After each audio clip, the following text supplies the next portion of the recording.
اگه میخوای این نون سوسیس خوشمزه رو با این بافت پوک و نرمی که داره خودت توی خونه درست کنی، تا انتهای این ویدیو با من همراه باش.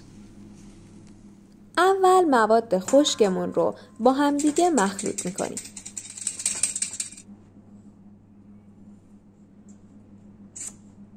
مواد خشکمون که با هم مخلوط شد بهش تخم مرغ رو اضافه میکنیم، مخلوط میکنیم و تو 2-3 مرحله بهش شیر رو اضافه میکنیم.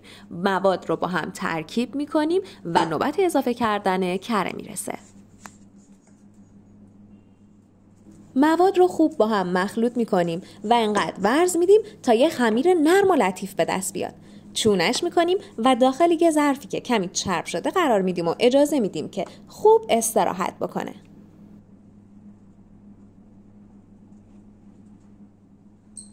بعد از پایان استراحت روی سطح کار قرار میدیمش و به چند قسمت تقسیمش میکنیم و هر قسمت رو چونه میکنیم و باز اون چونه ها رو هم یه استراحت کوتاه میدیم.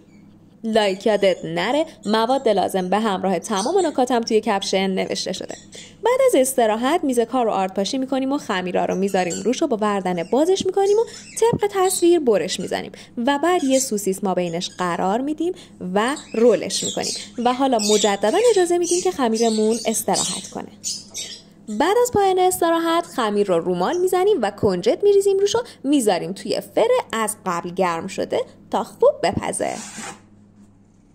بعد از پختم میذاریمش روی توری خنک کننده و به همین سادگی نون سوسیس ما آماده است. امیدوارم که از این آموزش خوشتون اومده باشه و با دوستاتون به اشتراک بذارید. نوش جان. با آشپزی با سیم سیم همراه باشید.